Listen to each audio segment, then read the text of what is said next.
नमस्कार, मैं हूं परिवेश वात्स्यायन। आप सभी का बहुत बहुत स्वागत, अभिनंदन।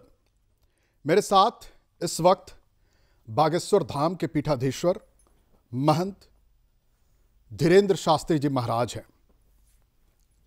आज हर वो सवाल आपको सुनाएंगे, हर वो सवाल आज बागेश्वर धाम सरकार से पूछेंगे जो इस वक्त देश के अंदर चल रहा है, जो हर सनातन प्रेमी जानना चाहता है और हर वो युवा, क्योंकि बागेश्वर धाम सरकार युवा है, इसलिए आज वो हर वो युवा जो सुनना चाहता है वो सुनेगा। और इस वक्त जो देश पूरा राममय हुआ है, उस राम के आराध्य के लिए जो कुछ कह रहे हैं बागेश्वर धाम, वो भी आपको सुनाएंगे। तो सीधे बागेश्वर धाम सरकार से बहुत बहुत स्वागत है, बहुत अभिनंदन आपका और आपके सभी भारत 24 के दर्शकों का बहुत बहुत साधुवाद।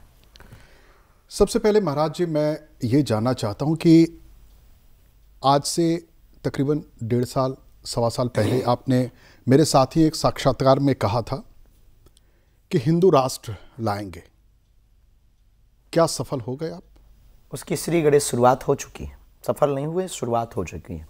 राम मंदिर में 22 जनवरी की प्राण प्रतिष्ठा के बाद हिंदू राष्ट्र का संकल्प प्रारंभ हो चुका, द्वार खुल चुका है जी। ये टेलर है, पिक्चर अभी बाकी। अच्छा, मैं अगर इसको कहूं कि आप हिंदू राष्ट्र चाहते हैं और देश इस वक्त राम राज्य की तरफ बढ़ रहा है। हिंदू राष्ट्र और राम राज्य जैसे चीनी और शुगर, शक्कर और शुगर जी, वैसे ही दोनों पर्यायवाची। मतलब कितना अधिक मानते हैं? राम राज्य की परिकल्पना में क्या देखते हैं आप? बिल्कुल भी नहीं, किंचित मात्र भी। जो राम राज्य की परिकल्पना है वही हिंदू राष्ट्र। नहीं, राम राज्य में कहते हैं क्या कि सब कुछ समान है, वहां समदर्शी भाव है। हिंदू राष्ट्र में भी एकता है, सब कुछ समान है, समदर्शी है, पर नीति और अनीति का ध्यान, धर्म और अधर्म का ध्यान। अधर्मी अधर्मी है, धार्मिक धार्मिक। राम राज्य में कहते हैं क्या कि धर्म में भी वो बाइफरकेट नहीं करते, मतलब धर्म को भी अलग नहीं करते। राम राज्य है, वहां सबको समान देखा जाता है, छोटा बड़ा सबको देखा जाता है। हमारे हिंदू राष्ट्र में भी कोई अलग नहीं है, दोनों समान है। धर्म सिर्फ सनातन है, बाकी सिर्फ मजहब और पंथ है। उन पंथ और मजहबों का भी स्वागत है और उनका भी सम्मान है, और उनके जो ईश्वर है या भगवान है उनका भी सम्मान। लेकिन संविधान कहता है कि धर्मनिरपेक्ष है हिंदुस्तान। भारत धर्मनिरपेक्ष राष्ट्र है, इसमें कोई संदेह नहीं है, लेकिन ये सिर्फ बात है। लेकिन सनातन धर्म ही सिर्फ धर्म है, बाकी सिर्फ मजहब है। भारत धर्मनिरपेक्ष राष्ट्र है या नहीं, संविधान के ऊपर तो हम कुछ नहीं कहना चाहेंगे। भारत धर्मनिरपेक्ष राष्ट्र अगर है तो हम स्वागत करते हैं, लेकिन राम इस राष्ट्र की आत्मा है, सनातन इस राष्ट्र की श्वास है, उसको आप अलग नहीं कर सकते। अच्छा महाराज जी, मैं थोड़ा सा अभी जो इस वक्त चल रहा है देश के अंदर, 500 साल बाद मंदिर का निर्माण हो रहा है, रामलला विराजेंगे गर्भगृह में। इस परिकल्पना को आप कैसे देखते हैं? आपके नजरिए से राम क्या है और ये जो पूरा परिकल्पना बन रहा है ये क्या है? 500 वर्ष की अब तक की सबसे बड़ी जीत सनातनीय हिंदुओं की है। यह राम मंदिर में 22 जनवरी की प्राण प्रतिष्ठा अब तक की सबसे बड़ी विजय, भक्तों की भी, आस्था की भी, संस्कृति की भी है और राम भक्तों के आदर्श की भी है। इस पूरे परिप्रेक्ष्य को हम सिर्फ यही कहते हैं कि सत्य परेशान हो सकता, परास्त नहीं होता है।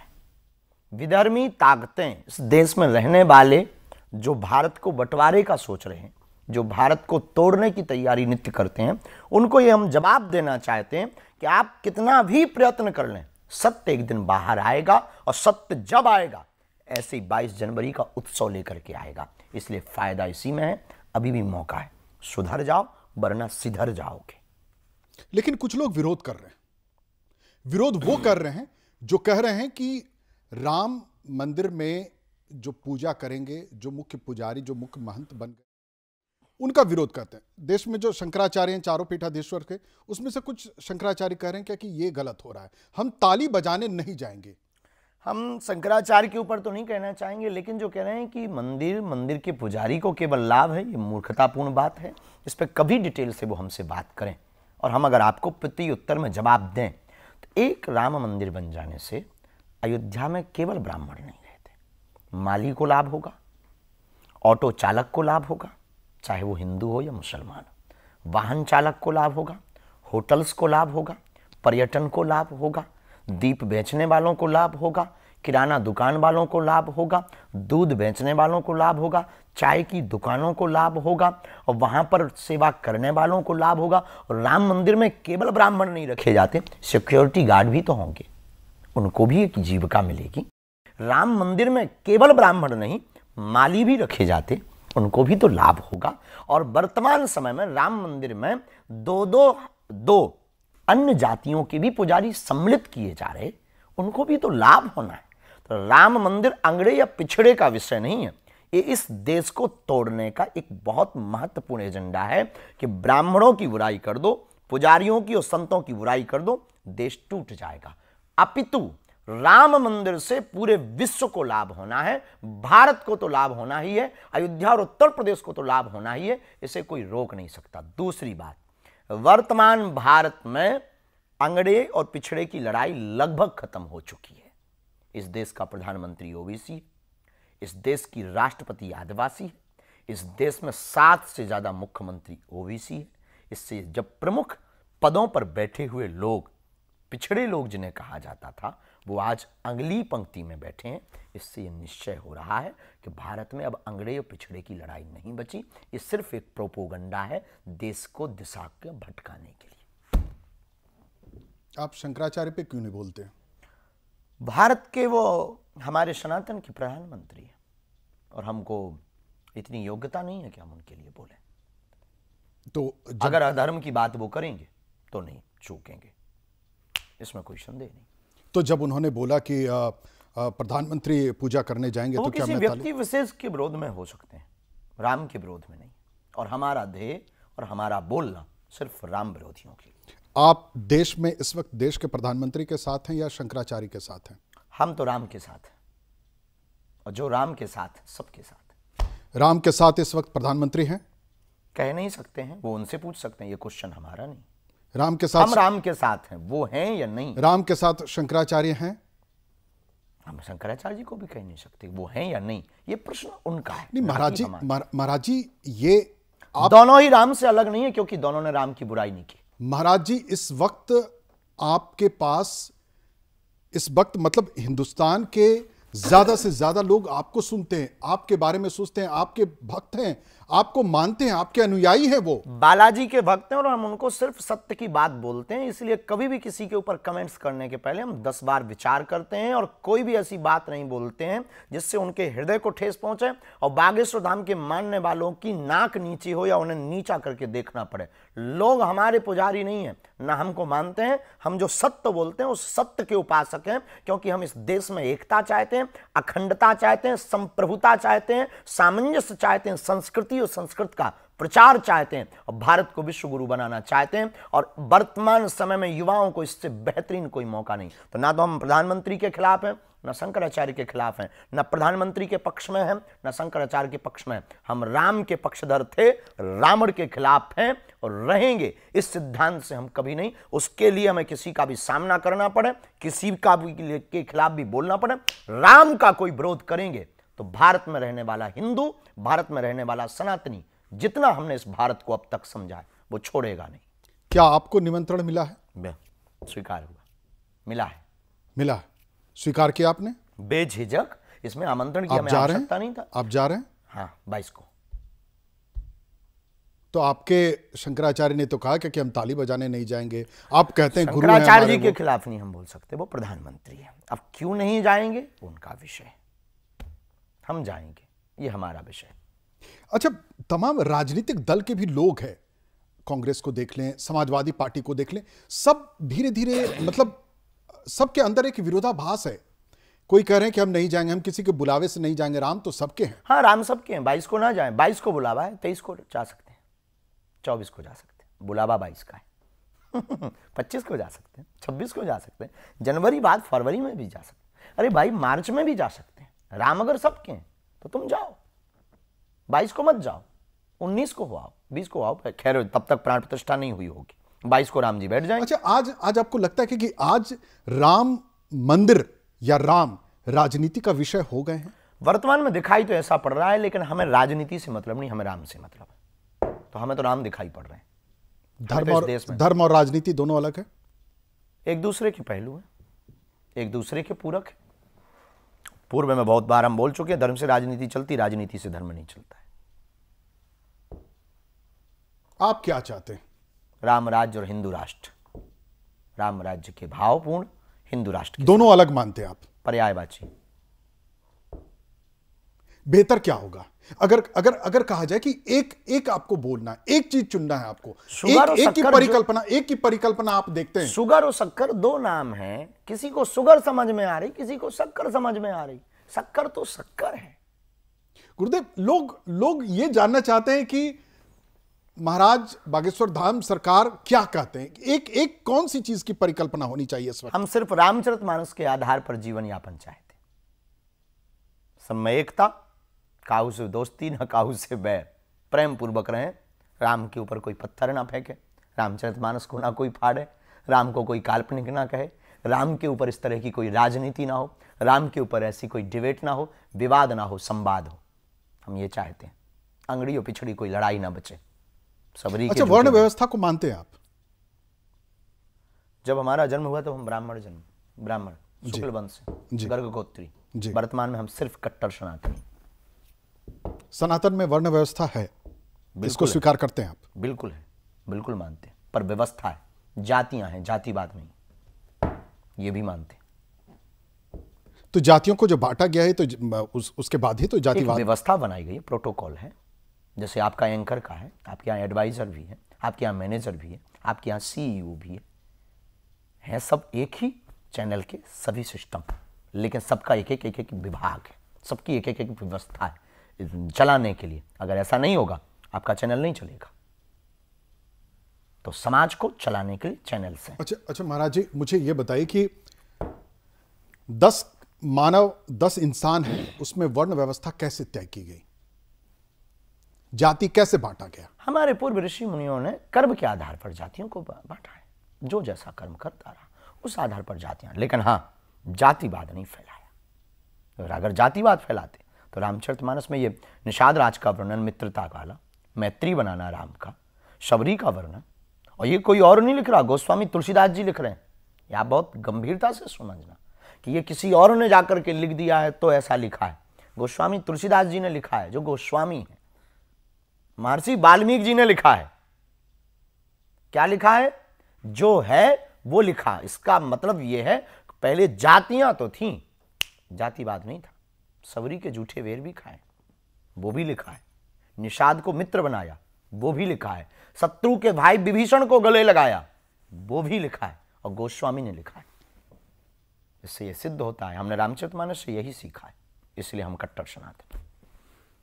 आप प्रधानमंत्री के साथ खुलकर नहीं बोलते हैं?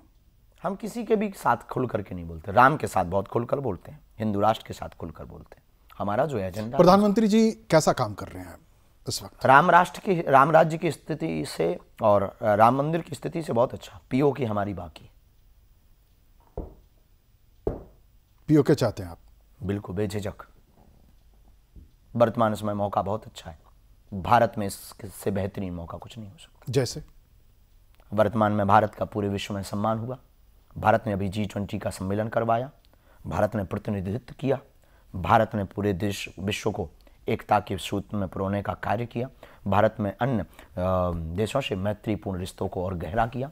तो वर्तमान समय में कोई भी भारत के खिलाफ बोल नहीं सकता है। ऐसी परिस्थिति में पाक अधिकृत कश्मीर जो है उसको भारत को ले लेना चाहिए। इससे बेहतरीन मौका नहीं है, क्योंकि वो भारत का स्वर्ग है। जम्मू कश्मीर में जो पुराने राजनीतिक दल है, क्योंकि आपने धर्म और राजनीति का समन्वय आपने बनाया, इसलिए मैं राजनीति की भी बातें आपसे कुछ कर सकता हूं। तो कहा यह जा रहा है कि वो जो राजनीतिक दल थे, जिनकी राजनीतिक कहें कि एक तरीके से व्यवस्था चल रही है, वो आज खतरे में उनको पड़ती दिख रही है। तो वो ये कहते हैं कि पूछना चाहिए था, रायशुमारी करनी चाहिए थी। क्या लगता है 370 को लेकर के या पाक ऑक्युपाइड कश्मीर को? देश में अन्याय के लिए, मिटाने के लिए बहुत ज्यादा रायशुमारी की आवश्यकता नहीं होनी चाहिए। राजा का कर्तव्य यह है, अन्याय उसे दिखाई दे वो मिटाए। हमारा धर्म यह कहता है फैसला फैसला होता है, फैसला होता है, अपना हो या पराया हो, फिर कोई भी हो, फिर उसमें समझौता नहीं होता। प्रकृति जब भी मारती है फिर छोटा बड़ा नहीं देखती। बारिश जब भी होती है वो अमीर की मोटी छत नहीं देखती, गरीब की टूटी झोपड़ी नहीं देखती कि थोड़ा यहाँ हल्का वर्षा है। वो जब भी बरसती है दिल खोल करके बरसती है।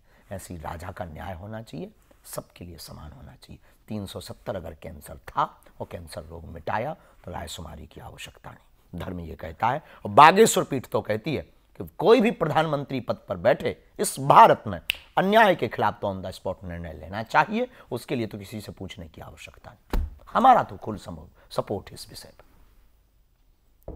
आप जिस तरीके के देश में हर हिस्से में जाते हैं, लोगों से मिलते हैं, लोगों के साथ जो आप धर्म की बातें करते हैं, सनातन की बातें करते हैं, जम्मू कश्मीर चलेंगे? अभी हम होके आए, वैष्णो देवी भी गए थे, वहाँ एक वैष्णो देवी के साथ में पौनी भी गए थे। वहाँ एक महंत बहुत हमारे प्रिय योगेश्वर बालकदास जी महाराज जी की जन्मभूमि थी, तो पौनी भी गए और हम जाएंगे, हमें कोई दिक्कत नहीं। हमें तो भारत में कहीं डर भी नहीं लगता है। इस भारत में रहने वालों कई लोगों को तो भारत से डर लगता है, हमें भारत में कहीं डर नहीं लगता है, क्योंकि सियारों की धार से हम कभी डरते नहीं। अच्छा, एक अब इन सब से थोड़ा सा एक अलग हट करके मैं सवाल जानना चाहता हूँ आपसे, क्योंकि आप धर्मगुरु हैं, आपके करोड़ों अनुयायी हैं और मैं वो जत्था देखा हूं जिस जगह आप जाते हैं प्रवचन करने, वहां लोग किस तरीके से आपसे मिलते हैं और लोगों के हर समस्या का समाधान आपके पास रहता है। थोड़ा ही सही, लेकिन आप उस समस्या का निवारण करते हैं। लेकिन आज लोग कहते हैं कि युवा वर्ग जो है वो भटक रहा है। युवा भटक रहा था, रास्ते पे आना उसने प्रारंभ कर दिया है। युवाओं को इस स्वर्णिम काल का सबसे बड़ा अवसर है सुधरने का, व्यसन से बचने का, नशा से बचने का, अपनी संस्कृति के प्रति आदर्श स्थापित करने का और अपने माता पिता और गुरु के महत्व को जानने का, राष्ट्र को जानने का, अपने सनातन धर्म को जानने का। इस देश में इतने कितने लोग नहीं हैं जो हिंदू हैं, हिंदू कहलाते हैं, उन्हें हिंदुत्व का पता नहीं। सनातनी हैं, सनातनी कहलाते हैं, उन्हें सनातन का पता नहीं। पर वर्तमान समय का युवा बहुत बदल रहा है। आज युवाओं की भीड़ कथाओं में देखी जा रही है। इससे यह सिद्ध होता है कि आज युवा बदल रहा है। कथाओं में वो जय श्री राम के नारे, वो जगह जगह दीपावली मनाने की तैयारियां, वो जगह जगह तिलक लगा करके उनका निकलना, वो हाथ में ध्वज लेकर के बाहर निकलना, वो रामनवमी की यात्राएं और वो हनुमान चालीसा के पाठ और वो हनुमान चालीसा की एकता के पाठ। इससे यह सिद्ध हो रहा है कि इस देश का युवा बदल रहा है। पर इस देश में सबसे खतरनाक है गंदी पिक्चर्स और ये नेट और व्यसन, बहुत सस्ता और घटिया नशा इस देश के युवाओं को बर्बाद कर रहा। और इसमें कहीं ना कहीं भूमिका इस देश के फिल्म सेंसर बोर्ड की है। ऐसी पिक्चरों को उन्होंने साइन किया है और ऐसी पिक्चरों को उन्होंने समाज के सामने परोसा है, जिससे हमारा युवा व्यसन की तरफ भी जा रहा है, माता पिता की अवहेलना भी कर रहा है और कट्टर अमानवीय कृत्य कर रहा है। आप कह रहे हैं कि जो झंडा उठा रहा है, जो सड़कों पर निकल रहा है, जो धर्म की बातें कर रहा है, क्या वही इंसान है? क्या वही युवा आगे कुछ बेहतर कर सकता है? सनातन में क्या किसी और धर्म को मानने वाले, इस्लाम धर्म को मानने वाले, क्रिश्चियन धर्म को मानने वाले या किसी और धर्म को मानते हैं या जो धर्म को भी नहीं मानता वो इंसान है, क्या वो अच्छा नहीं है? हमने कभी उनको बुरा नहीं कहा। वो जब किसी के ऊपर टिप्पणी करते हैं, जब वो अमानवीय कृत्य करते हैं, जब वो झंडा उठाने वालों पर पत्थर फेंकते हैं, जब वो राम पर पत्थर फेंकते हैं, जब वो हिंदुओं को आतंकवादी कहते हैं, तब वो मानव नहीं है।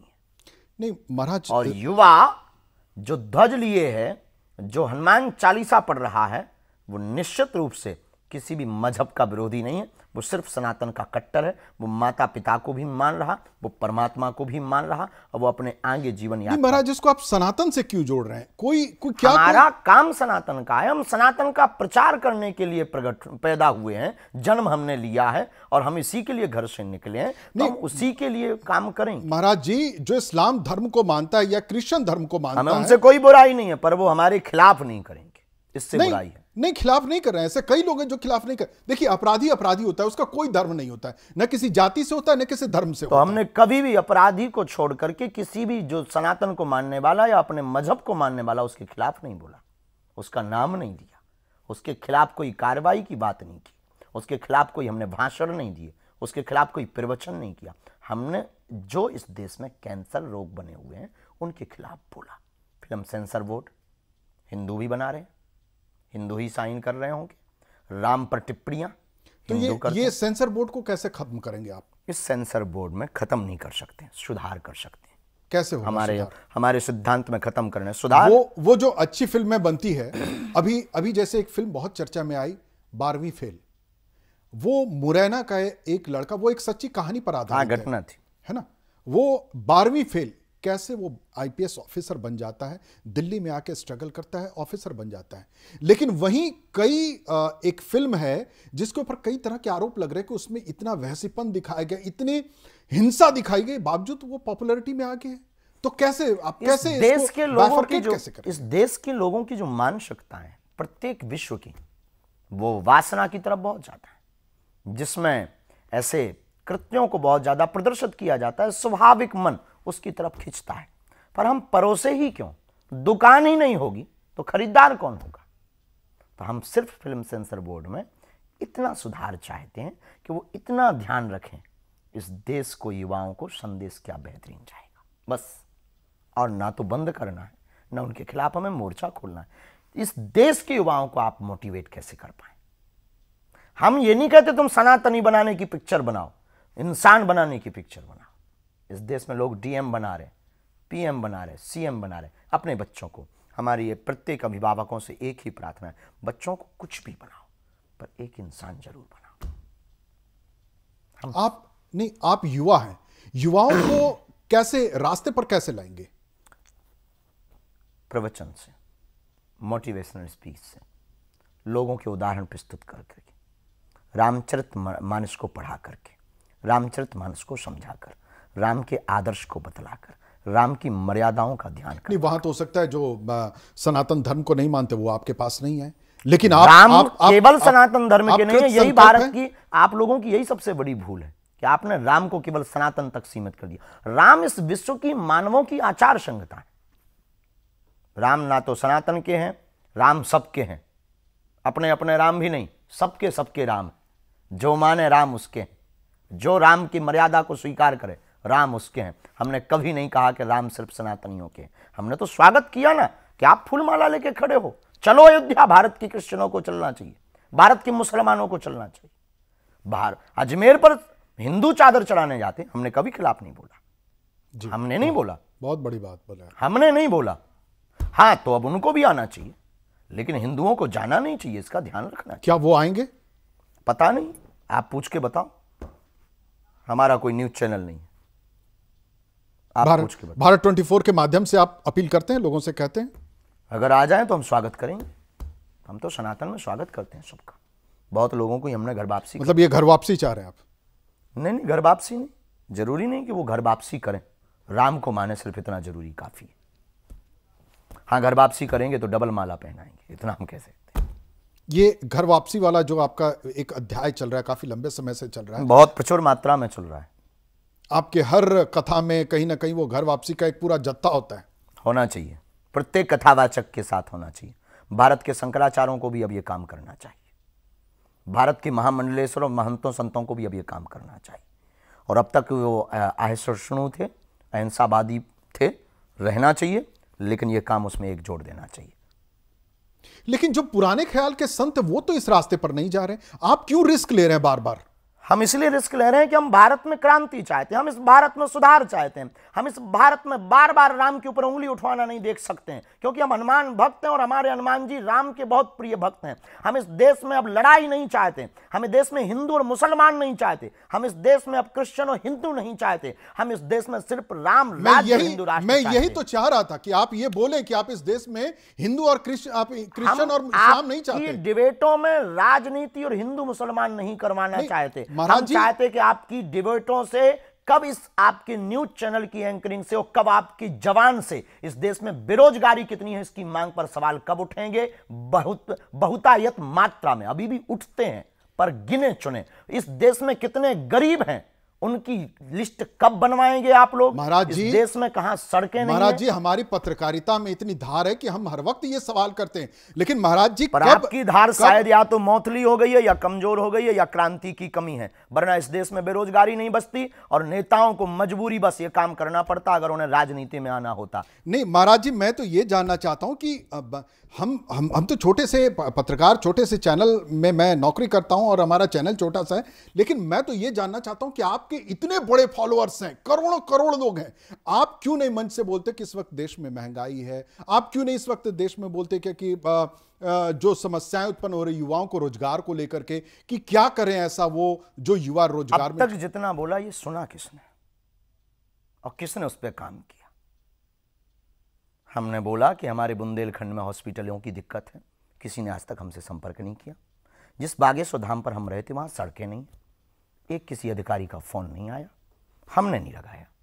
हमने नेताओं से कभी याचना नहीं की, हम याचना या प्रार्थना सिर्फ हनुमान जी से करते हैं, ये हमारे जीवन का। तो अब आप याचना नहीं, रण करेंगे अब निकल करके? बिल्कुल नहीं, क्रांति करेंगे। रण युद्ध का विषय है और हम विवाद के पक्षधर नहीं, संवाद के पक्षधर हैं। हम अब हिंदुओं को जगा करके, मानवता को जगाकर, भारतीयों को जगा करके उनको उनके अधिकारों के लिए प्रेरित करेंगे और उनको उनके अधिकार लेने का अधिकार सिखाएंगे कि आपको अपने अधिकार कैसे लेने चाहिए, जरूरत पड़ने पर छीनने भी कैसे चाहिए। उसकी शुरुआत हमने हिंदू राष्ट्र। तो अब आप नए अवतार में आप आ रहे हैं? बिल्कुल भी नहीं, सनातन और हिंदू राष्ट्र के अवतार के साथ। हम कोई भगवान नहीं, ना कोई हम बाबा हैं या अवतारी, हम सिर्फ एक भारतीय हिंदू, जागे हुए हिंदू हैं।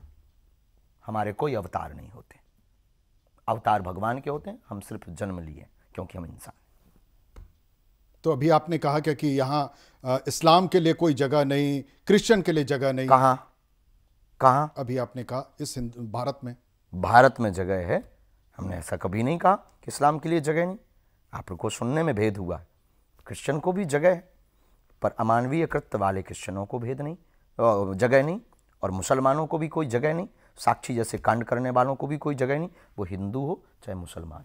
नहीं महाराज जी, मैं तो वही कह रहा हूं आपसे कि जो अपराधी है वो अपराधी होता है, उसके कोई धर्म जाति कुछ भी नहीं होता। हमने कभी नहीं बांटा, हम तो सिर्फ इतना कह रहे हैं कि जो अपराधी है उसको, पर बार बार एक ही कौम का अपराधी क्यों? बार बार मंदिर पर मस्जिद ही क्यों? बार बार राम काल्पनिक क्यों? ये बात उन्हीं की तरफ से बिना मूंछ वाला, दाढ़ी वाला सिर्फ आदमी क्यों बोल रहा? हमें ये क्यों नहीं समझ में आ रहा? हमें क्यों नहीं ये पता चल रहा कि वो आज राम मंदिर का फैसला सुप्रीम कोर्ट कर रहा है और वो कह रहा है कि वहां हमारे लिए मस्जिद ही रहेगी? क्यों? इसका मतलब वो कौम के अंदर जहर फैलाने वाला एक आदमी भले ही है, पर वो पूरी कौम को खराब कर रहा है, पूरे इस्लाम को खराब कर रहा है, पूरी मस्जिदों को बर्बाद कर रहा है, जो राम को काल्पनिक और राम के ऊपर उंगली उठाकर और राम मंदिर को मस्जिद बता रहा है। हम ऐसे लोगों के खिलाफ हैं और रहेंगे, और ऐसे लोगों को सुधारेंगे भी और हिंदुओं को जगाएंगे भी। अभी ओवैसी साहब हैं एक राजनीतिक दल के, हमने उन्हीं का नाम लिया है, आपने ठीक नाम समझा है। उन्होंने तो कहा कि एक मंदिर, एक मस्जिद दे दिया, अब और नहीं देंगे। ज्ञान वापी मथुरा बाकी हम लेकर के रहेंगे कानूनी तौर पर। कैसे होगा? जैसे सुप्रीम कोर्ट ने राम मंदिर किया वैसे। लेकिन कुछ लोग तो कहते हैं कि राम मंदिर हमने दिलाया, हमारी लड़ाई से भी सुप्रीम कोर्ट ने कुछ नहीं किया है।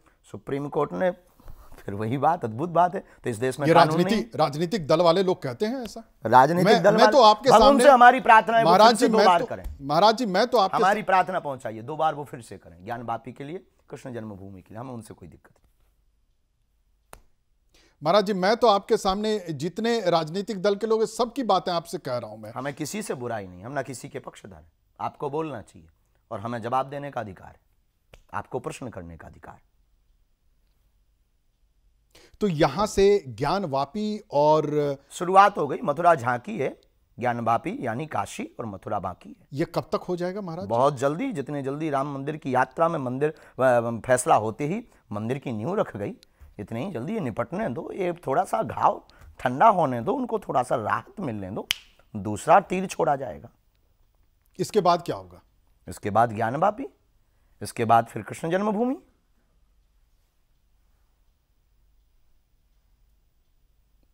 लेकिन मैं आपका तात्पर्य ही नहीं समझ पा रहा हूं महाराज कि आप कह रहे हैं कि मंदिरों की और मस्जिदों की लड़ाई में ही आप युवा वर्ग को आप लगाए हुए हैं। बिल्कुल भी नहीं, हम तो मंदिरों की लड़ाई में खुद पड़े हैं।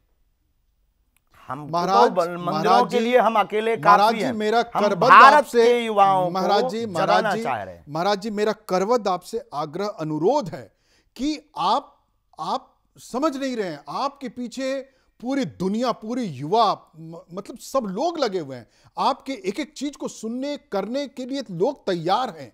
आप कह रहे हैं कि अगर आप कह रहे हैं कि सिर्फ बोल रहे हैं क्योंकि आपने विजुअल देखे हैं, वो कर नहीं रहे। अगर कर रहे होते तो अभी तक भारत बदल गया होता।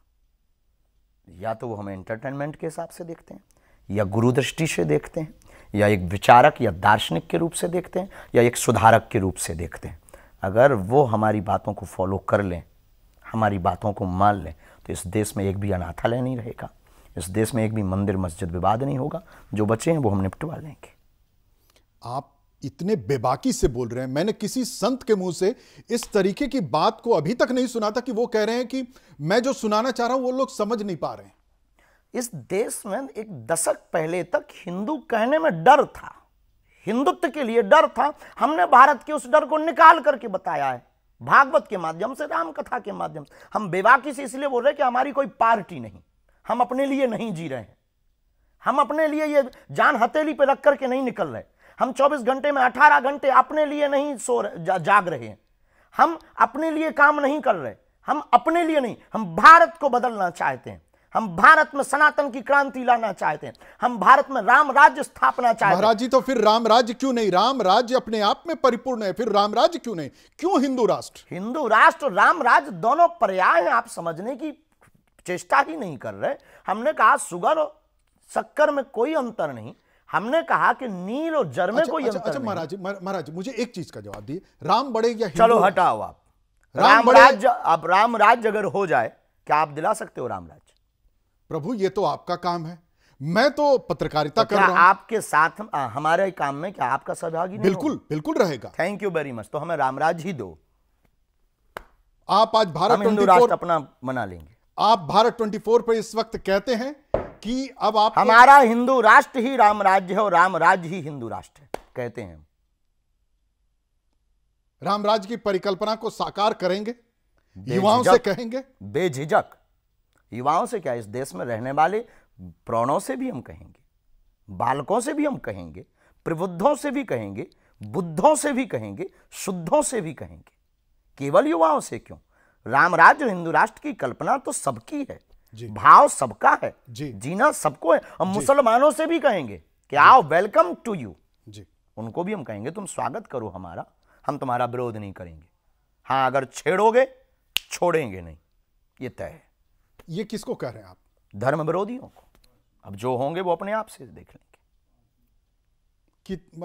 किसको मानते हैं आप? जो राम के ऊपर उंगली उठाते हैं, जो धर्म को राजनीति बनाते हैं। अच्छा गुरुजी, एक आखिरी सवाल मुझे बताइए, क्या अब ये वक्त आ गया है कि इस वक्त राजनीति का शुद्धिकरण करने की जरूरत आपको लग रही है? बिल्कुल बेझिझक, इसमें कोई संदेह, क्योंकि राजनीति बची नहीं। और ये अलग अब बागेश्वर धाम सरकार जगाएंगे? बिल्कुल भी नहीं, ये हमारा विषय नहीं। हमारा विषय इंसानों के विकार विचारों को बदलना है। उसमें अगर राजनेता बदल जाएंगे तो बहुत बेहतरीन है, क्योंकि इंसानों में राजनेता आते हैं ऑलरेडी। नहीं, क्योंकि राजनीति में अपराधी भी हैं। आप देखिए संविधान में अपराधी सदन के अंदर जब ये सवाल उठता है कि उसमें केवल राजनीति को अलग किया जाएगा। केवल राजनीति में या केवल संतों में अपराधी नहीं है, पत्रकारों में भी अपराधी है, राजनेताओं में भी अपराधी है, वकीलों में भी अपराधी है, संतों में भी अपराधी है। थे, रहे और रहेंगे, कालनेमी सब में है, उनको कोई मिटा नहीं सकता है। बीच बीच में हनुमान जी प्रकट होकर के किसी के हृदय में उनका वध करते रहेंगे। मतलब हनुमान का गदा चलेगा, बेझिझक चलेगा, मुगदर तो चलेगा ही चलेगा, और भारत में रहना होगा तो सीताराम कहना होगा। ठीक है प्रभु जी, बहुत बहुत धन्यवाद। आपका अपना कीमती समय दिया भारत 24 पर। ये आपने बेबाक और पहली बार इस तरह की बातों से धीरेन्द्र शास्त्री जी को, बागेश्वर धाम सरकार को सुना है।